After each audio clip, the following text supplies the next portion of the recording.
Ассалаумағалейкум ардақты ағайын, қадірлі Казспорт телеарнасының көрермендері, сіздердің назарларыңызда көкпар бағдарламасы. Бүгінгі бағдарламада сіздер Әулиеата көкпар командасы мен Жамбыл облысының командасы, сонымен қатар Алматы облысының Үшқоңыр көкпар командасының арасындағы ойынды тамашалай аласыздар. Жалпы бұл Шымкент қаласында өткен мемлекет және қоғам қайраткері Асанбай Асқаровты еске алуға арналған көкпардан ересектер арасындағы халықаралық турнир. Дәл осы турнирдің барысындағы ойындар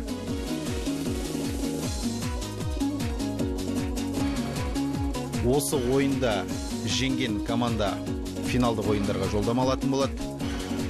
Яғни мықтылар өзара бір-бірімен кездеседі деген сөз. Әуелі біз сіздердің назарларыңызға шығарып отырған Алматы облысының Үшқоңыр көкпар командасы мына тізімде өнер көрсетеді. Қайыржан Сүлейменов, Асқар Оңғарбаев, Айбек Болатов, Нұрсұлтан Абесов, Елдар Жиенқұлов, Азамат Құлдыбаев, Мейіржан Мәтжан, Мадияр Кебекбаев, Елдос Тілебалдиев, Руслан Досжанов, Дулат Ноғайбек және Бейбіт Ілесов. Ал сіздердің назарларыңызда дәл қазір Нұрдәулет Момынов, Әулиеата көкпар командасының капитаны. Сонымен қатар бұл тізімді әрі қарай жалғайтын Атамекен Нұрстемов, Манарбек Дүйсенбиев, Ғалымжан Ақылов, Данияр Смайылов, Ешжан Құрманбай, Әбуғали Әбдіжаппаров, Елдос Асыл, Ерлан Жұмасаев, Датхан Момынов, Бағлан Шырымбаев және Ақылбек Қымызбаев. Міне осы тізімдегі жігіттер өнер көрсететін болады. Ал қос команданың арасындағы болатын ойынға әділ төрелік ететін ұлттық дәрежедегі төрешілермен таныстыра кетейік. Назарларыңызда Нұрхан Айтбаев, ортадағы төреші және қапталдағы төрешілер Зиябек Жеткеров, Сейдулла Жалилов және Темірхан Иманғалиев. Ал қос командаға жетекшілік ететін және жаттықтыратын азаматтармен де таныстыра кеткен жөн санап отырмыз. Алматы облысының Үшқоңыр командасын жаттықтыратын Нұржан Қырғызбай, ал команданың жетекшісі Орынтай Әмірғалиев. Жамбыл облысының Әулиеата көкпар командасында Үмбет Күшікбаев жетекшілік ететін болса, Құралов мырза жаттықтырады. Әдеттегідей қос командада бір-бірімен сәлемдесіп алғаннан соң, ортадағы төрешінің пәрменімен кіші шеңберге серке тасталып, бүгінгі бәсеке көкпар қалың дода басталатын болады. Сонымен бәріміз төрешінің ысқырығын күтудеміз. Мінекей, ойында басталды. Ортада кіші шеңбердегі серкені жерден көтеріп алу керек. Жалпы Алматы облысының да, Жамбыл облысының да жігіттері тіс қаққан көкпаршылар. Десек те Жамбыл облысының жігіттері 9 дүркін Қазақстан Республикасының чемпионы екенін айтқанымыз жөн. Міне Айбек Болатовтың тақымында серке жалғыз өзі кетті. Мүмкіндік бар және салым! Өте тамаша! Әдегеннен ойын басталғаннан ақ мінекей Алматы облысының жігіттері алғашқы есепті ашып үлгерді. Бұл салымның авторы міне назарларыңызда атын іздеп жүгіріп кетіп бара жатқан Айбек Болатов ардақты ағайындар. Таныстыра кетейік, Айбек Болатов өте жас шабандоз, 1995 жыл туған. Астындағы тұлпары Құлсары, салымнан кейін әрине аты мен иесі қос айырылды. Десек те Үшқоңырдың қоржынында бір салым.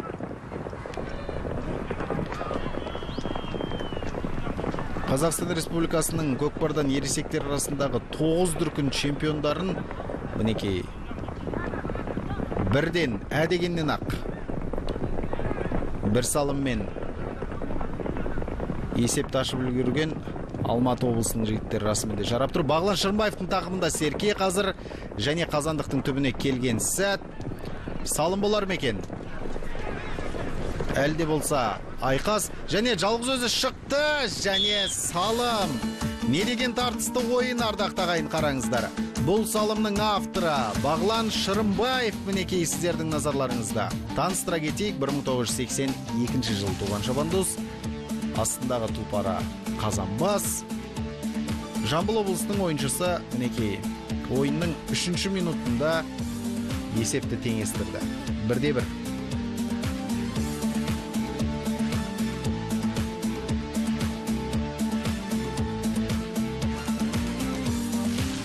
Міне, өздеріңізде көрдіңіздер, Жамбыл облысы мен Алматы облысының көкпаршыларының арасындағы ойын өте тартысты басталды.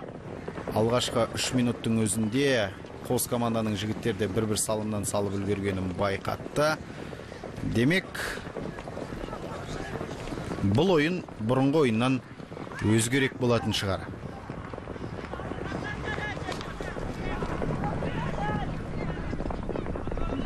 Әзірге есеп 1-1 күйінде сақтаулы, көп уақыт өткен жоқ. Қос командада алғашқы тамаша сәттерін керемет пайдаланғаннан кейін ортада кіші сеңберде жатқан Серкені жерден көтере алмады 1 минуттың ішінде. Нәтижесінде жекпе-жек сайыстары басталды. Әбуғали Абджаппаров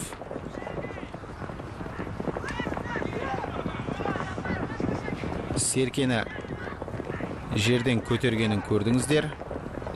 Және өзінің тақымында алып Қазандыққа қарай кетіп бара жатқан, бірақ командалық әріптесі Данияр Смайыловқа қазір Серкені беріп үлгерді. Жеке дара шығуға мүмкіндік болмай жатыр. Алматы облысының ежелгі отырардың қорғанындай болған Тасқамал қорғанысы Қазандыққа жақындатып жатқан жоқ. Әлде болса Даниярдың тақымында Серке. Дәл осы Даниярдың позициясында Жұлдызхан Тайырбеков ойнағанын өздеріңіз жақсы білесіздер. Әлде ойнайды. Қазір жарақатына байланысты дәл осы турнирге қатыса алмаған болатын. Бірақ алдағы чемпионаттарда біз Жұлдызханды көруімізде мүмкін. Әлде болса Серке Жамбыл облысының жігіттерінің тақымында. Қазір командалық әріптестері көмекке келетін мүмкіндіктері бар еді. Дегенмен ойын тоқтатылды. Яғни бұл жерде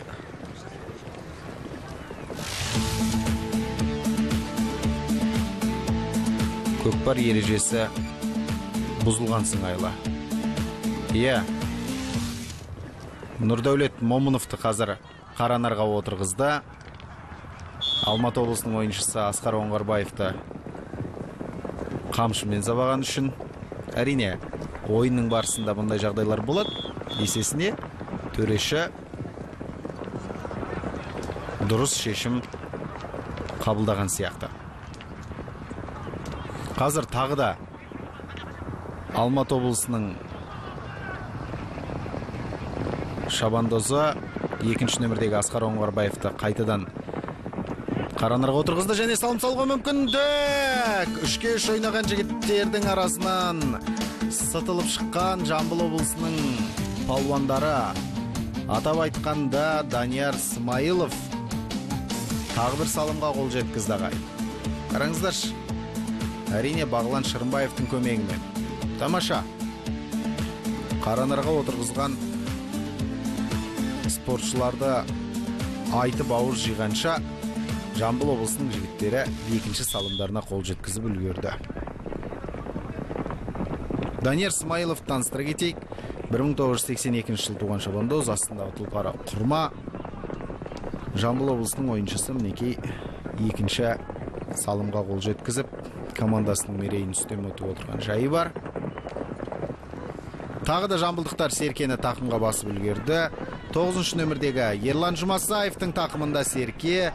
Ерлан Арманғара дейтін тұлпармен қазір шабуылға шығуға дайын. Өздеріңізде көріп отырсыздар. Арманғараның шіркінай тыпыршып бір орында тұрмай қазандыққа қарай ұмтылуын қараңыздар. Тізгінін әрең ұстап тұрған сияқты. Ерлан Жұмасаев қазір алдымнан кім шығар екен деген бір үміт, бір күдікпен шабуылға бастайды. Мінекей, Алматы облысының жігіттері қорғаныстан алыстап кетті. Және мүмкіндік қазір, бірақ тағы да ашылып шықты. Бір ойыншы бар. Оған мүмкіндік жасады және салым, ардақты ағайындар. Ерлан Жұмасаев 1979 жыл туған шабандоз. Астындағы тұлпары Арман Қара. Мінекей, ізін суытқан жоқ. Үшінші салымға қол жеткізді. Қаранарда отырған Нұрдәулет Момынов пен Асқар Оңғарбаевтың қос командадан екі спортшының қатыспауына қарамастан-ақ осы 5 минуттың ішінде 2 салым салып үлгерген Жамбыл облысының жігіттері әзірге жарап тұр. Тағы да Серкені жерден көтеруге әркімнің ақ бар талас екенін білесіздер, бірақ Жамбыл облысының жігіттері қайтадан көтерді. 13 нөмірде өнер көрсететін Датқа Момынов. Қабая. Серкенін жерден жап-жақсақ көтеріп еді. Дегенмен атының басы қаттылау болу керек. Ойын алаңның сыртына шығып кетті. Дәнеңе жоқ бұзылған. Әбуғали мен Айбек қайтадан ортадағы шеңберде. Әбуғали Әбжапаров ұлттық құраманың көкпардан ең үздік жекпе-жекшісі екенін айта кеткеніміз абзал. Астындағы атақты лазер. Шіркін-ай, міз бақпай тұрсын қараңыздар қос тұлпардың да.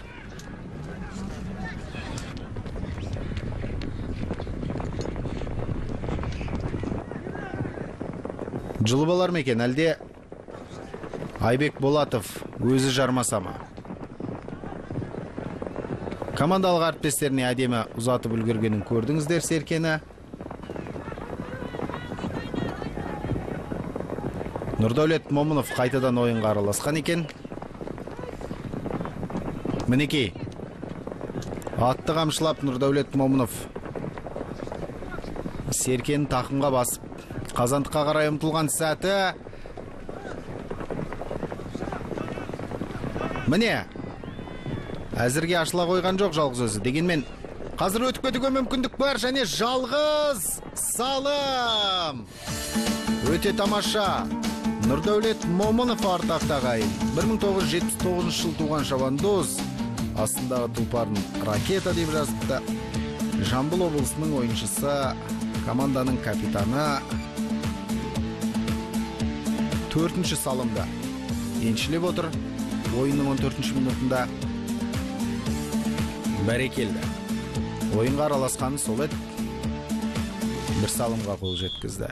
Жалпы Нұрдәулет Момынов тек Жамбыл облысында ғана емес, ұлттық құрамада да ең үздіктердің қатарында. Қазіргі өсіп келе жатқан қаншама жас көкпаршыларға үлгі болып жүрген палуан. Оңтүстік өңірде, жалпы Қазақстанның көлемінде жаппай көкпарда да едәуір атағы шыққан мүйізі қарағайдай палуандардың бірі һәм бірегей десек артық айтпаймыз. Алматылықтарға Жамбыл облысының жігіттері Серкені бұйыртпай жатыр әзірге.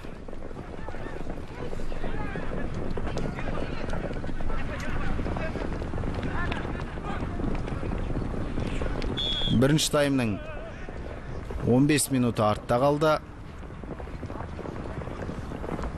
Әбуғали мен Айбек қайтадан ортадағы шеңберде. Әзірге Әбуғалиді жекпе-жектен айқын ұта қоятын көкпаршы аз. Міне қазірде дәл осы сөзіміздің дәлелі ретінде Серкені ойын алаңның ішіне шығарды. және командалық әріптесіне ұзатып сала бергенде көрдіңіздер. Данияр Смайылов Серкені тақымға басып, алматылықтардың қазандығының түбінде тағы бір айналып тамаша өткен сәтті көріп отырсыздар. Бірақ Асқар Оңғарбаев бұл жерде әдемі кедергісін келтірді. Дегенмен атынан өзі де жығылып қалған жайы бар.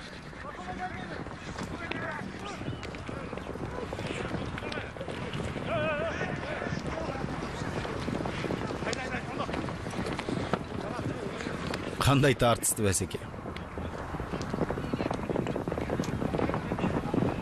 Даниярдың да тақымы тас.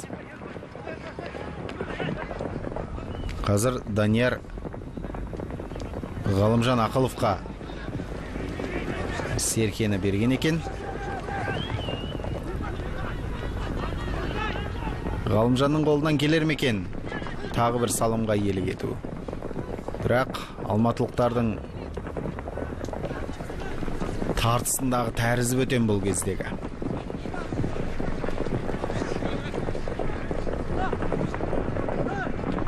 Қай көкпар шалса да соған жармасып келе жатқан Алматы облысының ойыншылары бүкіл көкпар алаңын айналып бір-бірін қуып жүрген жайлар бар қазір.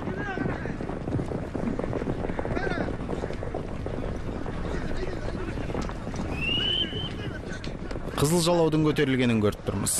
Демек Серкені ойын алаңының сыртына шығарып алды. Дулат Ноғайбек қарсыластарының ізінен қалмай қуып жүріп Серкеге жармасқан екен. Әбуғали мінекей жерден еңкейді де Мейіржан Мәтжанға бет қаратпай Серкені тартып алған жайы бар. Бағлан Шырынбаев ары қарай іліп кетті Серкені. Ойынның соңғы минуттарының басталған шағы дәл қазір, яғни бірінші кезеңнің.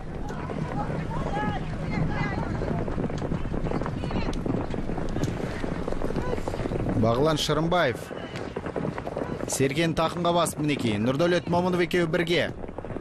Қарсыластарының қазандығына қарай жүйткіп шауып бара жатқан сәт. Жаба алар ма екен? Жоқ, қорғаушының Нұрдәулет Момынов жаба алмады. Бірақ Бағлан Шырынбаевқа бұл қатты кедергі болмауы да мүмкін. Көрейік, қазір тамаша айналып кетуге мүмкіндік бар секілді.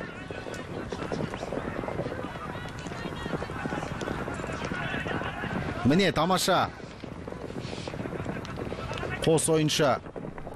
Дәл қазандықтың түбіндегі айқас және осындай талас тартыстың ішінен салым салу ердің ғана қолынан келеді. Бағлан Шырынбаев ардақты ағай. Таныстыра кетейік. Ең алғашқы салымның авторы және бірінші кезеңнің ішінде 5-ші салымды да өзінің еншісіне жазды. 1982 жылы туған шабандоз, астындағы тұлпары Қазанбас. Осындай тамаша талас тартыстың ішінен тағы да бір салымға қол жеткізіп отыр. Бұл бірінші кезеңнің соңғы шабуылы болуы да мүмкін. Көрейік, Серкен жерден кім алар екен?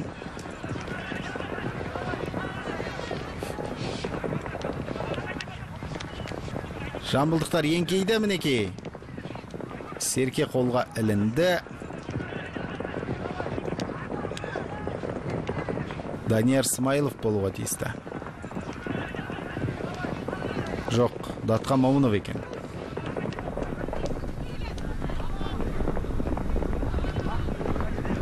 Қоршаудың арасында қалып қойды қазір Датқа.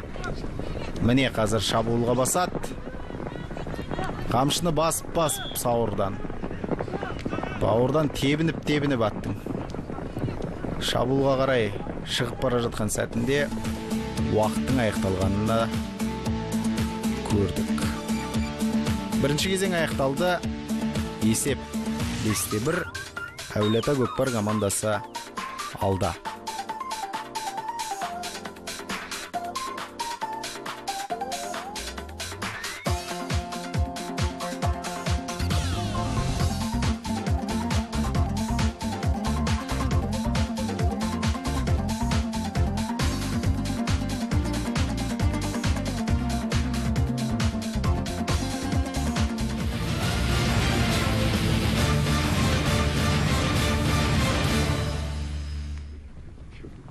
Мемлекет және қоғам қайраткері Асанбай Асқаровты еске алуға арналған Оңтүстік Қазақстан облысының орталығы Шымкент қаласының орталық ипподромында өтіп жатқан халықаралық турнир көкпардан. Бұл бәсекеге тек ересек командалар ғана қатысып жатыр. Солардың ішінде айта кетейік, Қытай Халық Республикасының құрама командасы, Өзбекстанның құрама командалары өнер көрсетуде. Ал бүгінгі бағдарламада біз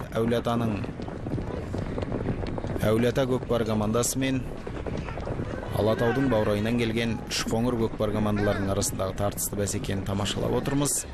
Бірінші кезеңде әулиеталықтар 5-1 есебімен жеңіске жетіп аяқтаған болатын. Екінші кезеңнің басында да Жамбыл жігіттері серкен жерден көтеріп, алматылықтардың қазандығының түбінде ойран салуда.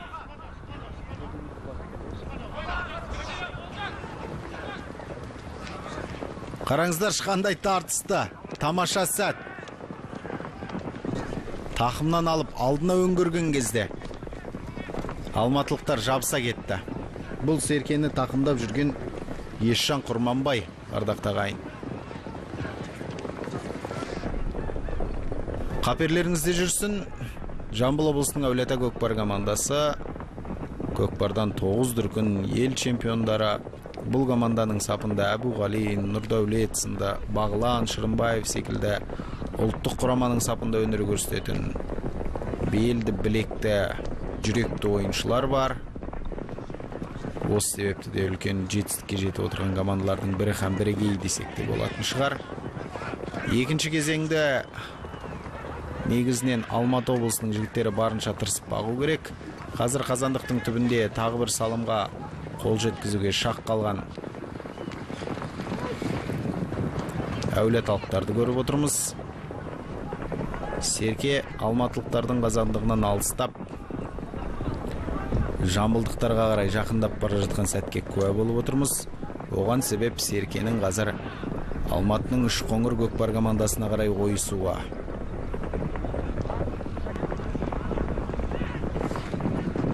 Айбек Болаттың тақымында Серке. Мүмкіндік бар ма екен? Командалық әріптестері қазір көмекке келуге тиісті. Айбек Болат тамаша бір салымға ойынның басында қол жеткізгенін білеміз.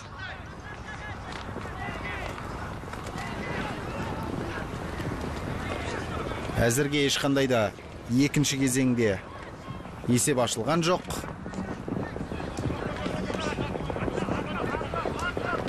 Алматылықтар Серкені арт артып, бер тартып.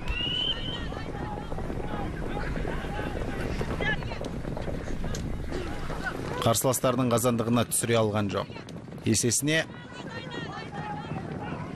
ойын қазір ортадағы жекпе-жектен басталады.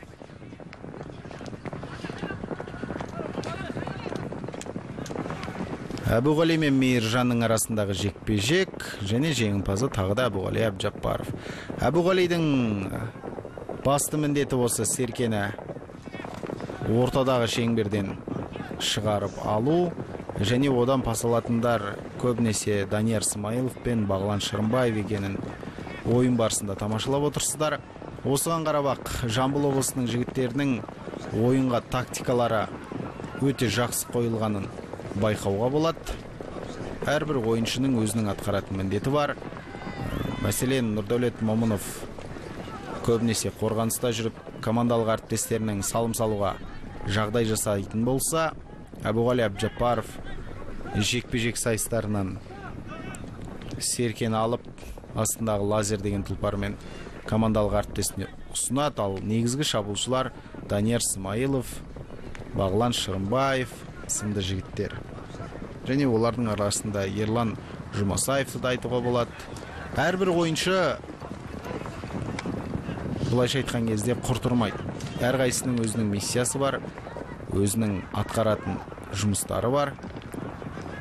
Міне қазір Нұрдәулет Момынов Серкені өзінің тақымына басып алған екен. Әзірге оған қарсы тұрған ешқандай да алматылықтарды көріп тұрған жоқпыз. Ыңғайлап жақсылап тұрып Серкені тақымға баста.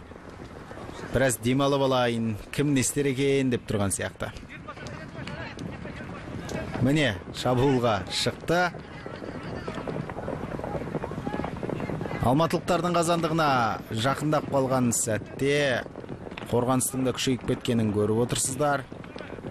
Доданың ту сыртынан айналып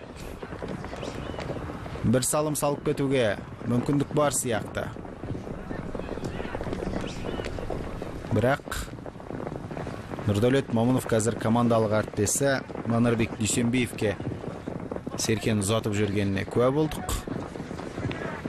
Әрбір көкпаршы тақымға бір басты бұл серкені. Бірақ қазандыққа түспей жатыр. Ойынның қызығы да тартысы да осы болса керек тағайын. Бірінші кезеңнің алғашқы сәттерінен ақ қос команда бір-біріне қайтпай салым салып бастаған еді. Екінші кезеңде алматылықтар қорғанысқа өте қатты дайындалып шыққан сияқты. Йылдос асылға қарай ұзатқанын көрдік серкені. Бірақ Йылдос қалың алматылықтардың арасында қақып кетті.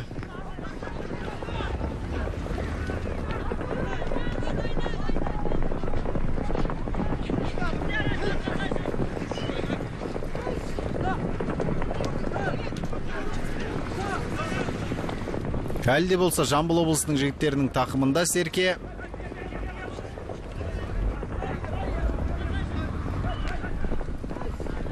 Бірақ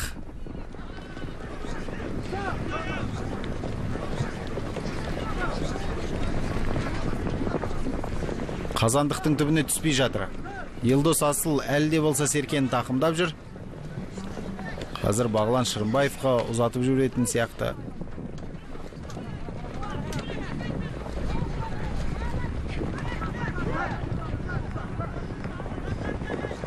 Алматы облысының палуандары серкені тартып алуға тырысқанымен серкеде шабуылшыда аттарынан түсіп қалды. Қазір ортада жекпе-жек сайысы.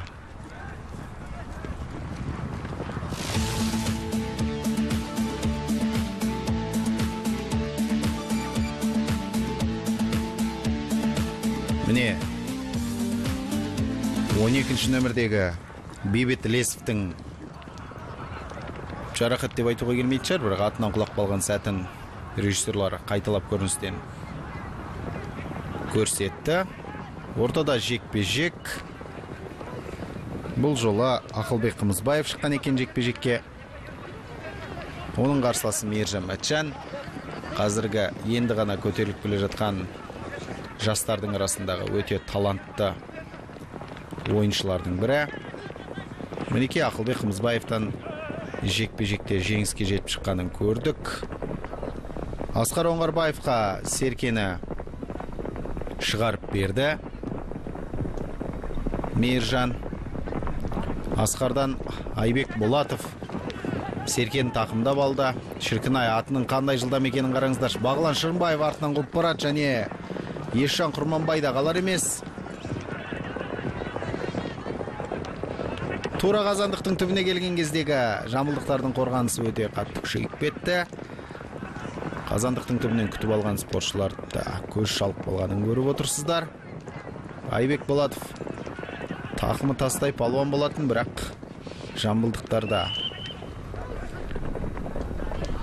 кез келген дүниені жұлып алуға мүмкіндігі бар жігіттерден құралған команда болғандықтан қазір Айбек Болаттың тақымындағы серкені жұлып алды. Дегенмен серкені ойын алаңның сыртында жұлғанында көрдік.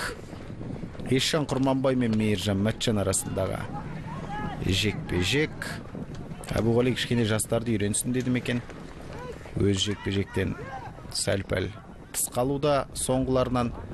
Есесіне бұл алматылықтарға мүмкіндік деген сөз. Мінекей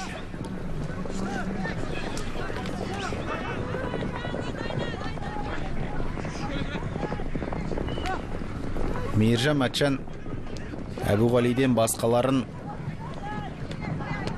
жеңіп жатқанын көріп отырмыз.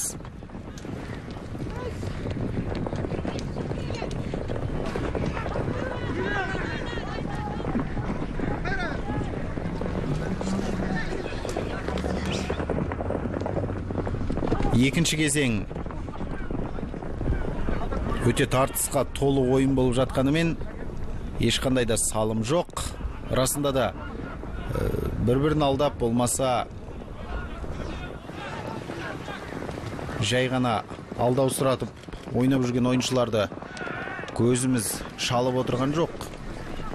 Демек, Алматы облысының жігіттері екінші кезеңде Әулиеатаның шабуылына нақты тойтарыс беруге әлеуеттерінің жеткенін көрсетіп жатқан сияқты. Тағы да Серкені ойын алаңының сыртына шығарып алды. Ортада жекпе-жек сайысы. Мейіржан Мәтжан шығар ма екен Алматы облысынан, әлде басқа палуан шыға ма, көрейік. Мейіржан Мәтжан Датқа Момыновпен шыққан екен. Жекпе-жекке жерден Серкеге бірінші болып еңкейіп жерден көтеруге тырысып жатқан әрине Мейіржан Мәтжан. Тақымға басты. Қазір жұлып алып шығуға мүмкіндік бар. Сәл ғана атын жүргізіп жіберсе болды алға қарай. Тізгінді әрі қарай бұрып, мінекей. Өзі де босанып кеткенін көріп отырсыздар. Мейіржан Мәтжан Серкен жерден көтеріп өзі шабуылға шығуға тырысқан. Дегенмен Жамбылдың жігіттері қаумалап қысып тастағанда көрдік. Міне, тамаша үзді қорғаныста. Өздеріңіз де көрдіңіздер. Артқа қарай тағы бір рет айналуға тиісті қазір. Қанша айналшақтағанмен де қазандықтың маңына жуи алмай жатқан жайы бар. Мейіржан Мәтжан тағы да бастады.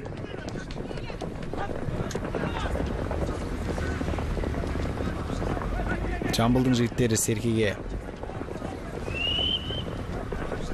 кілей секілді жабысып алғанында көрдіңіздер. Ойын алаңның сыртына шығып кетті қазір Серке. Демек ортада жекпе-жек сайысы деген сөз.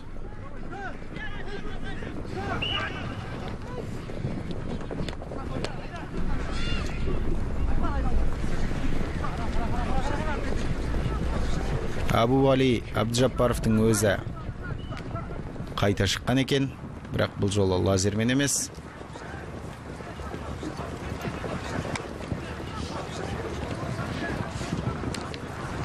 Бар мүмкіндікті жасап тұрды. Серкені Айбек Болатов көтеріп алу үшін. Және ондай тамаша сәтті қалт жібермейтін Айбек Серкені жерден көтеріп тақымға басып алып шыққанымен де әрі қарай шабуыл жасауға мүмкіндігі болмады. Ортада тағы бір жекпе-жек сайысы болады.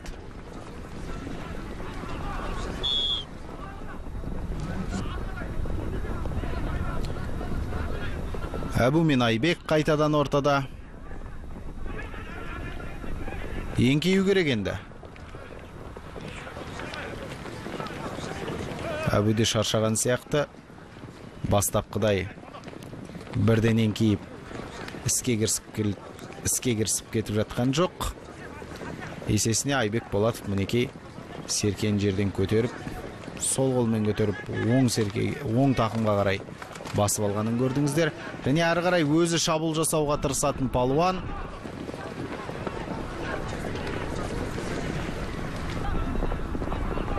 Қараңыздар, қандай тартыс, қандай дода. Әбу палуанның күшін ай.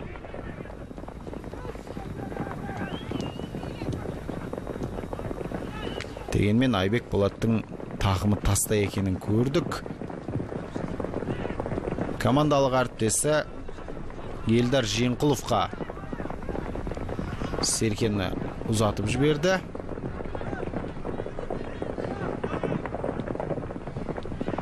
Ар шауып, бер шауып, бір саңлау таппай жүрген Елдар Жиенқұловты көріп отырмыз.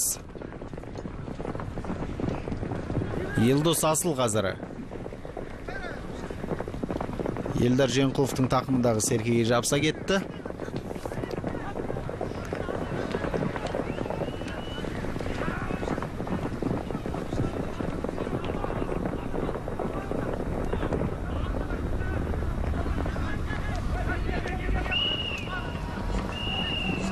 Атымен қоса құлаған кім екен? Міне қараңыздар. Елдар Женқұловтың өзі Елдос Асылда Қаранарға отырғызған көріп отырмыз. Яғни аттың екпінімен келіп ойыншыны олай қағуға болмайды. 3-4 ойнап жатыр қазір Жамбыл жігіттері. Дегенмен де уақыттың да өз мәресіне келіп жеткенін көрдік. Төрешінің ысқырығы бүгінгі бәсекенің аяқталғанын білдірді.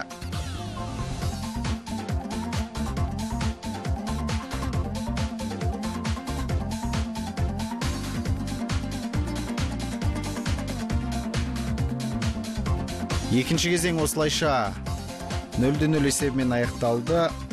Дегенмен бірінші таймда салған әулиеталықтардың 5 салымы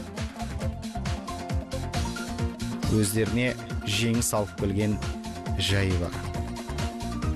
Келесі ойын ардақ ағайын Оңтүстік Қазақстан облысы мен Өзбекстан арасында өрбейтін болады. Сондықтан Қазспорт телеарнасының эфирінен көкпар бағдарламасын үзбей қарап жүріңіздер деген бізден тілек ниет.